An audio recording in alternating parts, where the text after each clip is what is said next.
But let's talk about this alternate reality that we were given just a glimmer into yesterday.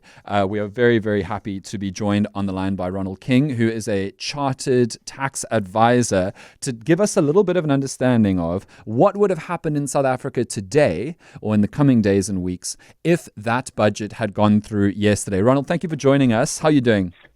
I can't complain, Dan. Thank you very much for the invite.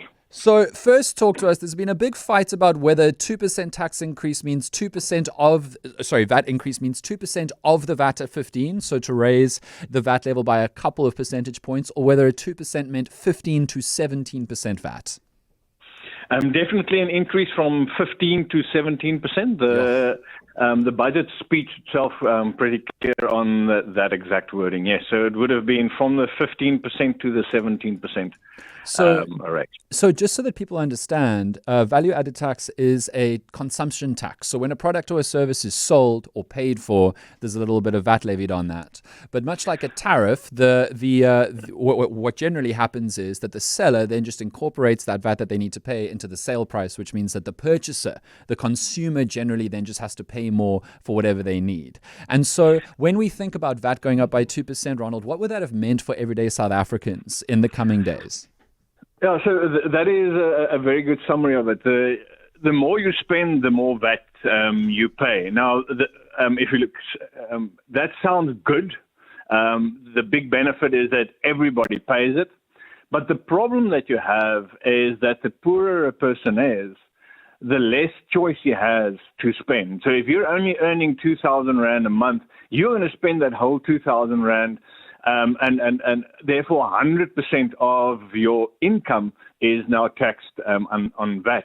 If you're a rich person and you're earning 50,000 Rand, you might be saving 10,000 Rand, and therefore not your whole income is being taxed because you're not spending all of your income. So that's why they call it regressive. The other problem with VAT normally is that when you're on the richer side, you can decide to buy a cheaper product, or you can decide that some of my expenditure that I've had in the past is not needed, so I can stop my second or my third cell phone. And by that way, you can reduce your expenditure and therefore also reduce the impact that VAT has on your income.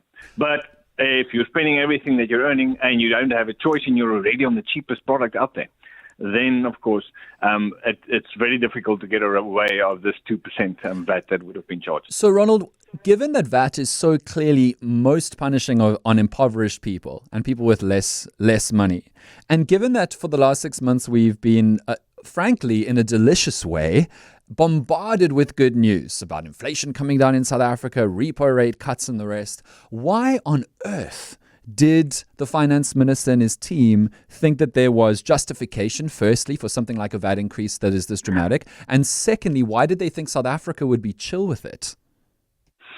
Well, I think that I'm probably going to answer the second one first. And I think the chill factor was in the fact that they have increased the social grants with substantially more than inflation. So what they're basically saying is, listen here, whatever we're going to charge you in VAT, you're going to get more from your social grants. The second thing that they did is that on the lower end of the tax scales, they have given additional increases in the tax brackets, which means that the people earning less than 20,000 Rand a month would have been paying less income tax, which would have made up for the VAT. And then also, of course, they have announced, or they would have announced, that they would have exempted more items such as tinned vegetables, dairy liquid blends, and some meat. So from their side, they were arguing, listen here, for those people that are actually earning the least and who normally, because of this aggressive nature, would have been hit the hardest, here's these three things that we are doing that this VAT will actually not impact you. The problem that Minister Gonongwana sits with, and this is why I always say I'm glad I'm not the President or the Minister of Finance, is that he's got a massive balancing act. We have a lot of policies out there, and we've got a lot of demand. And even today, when I've been reading about the alternatives people have been putting out there, there's a very big populist demand for more spending.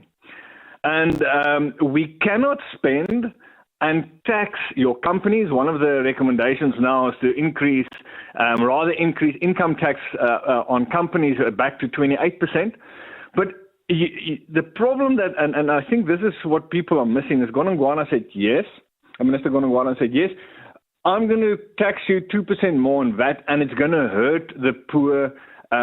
Even though I'm giving them these reductions, it's going to hurt them in the short term. But if I can get economic growth up from where it currently is, I can get them jobs, I can get them an increased salary, and then they are going to be better off. So Mr. Gonongwana kind of try to go for a long-term solution to our problem. And to my mind, that's not too bad. But I somehow doubt, considering the political fallout, that it's going to come back when the budget is there. Ronald King is a chartered tax advisor. Thank you so much for your time.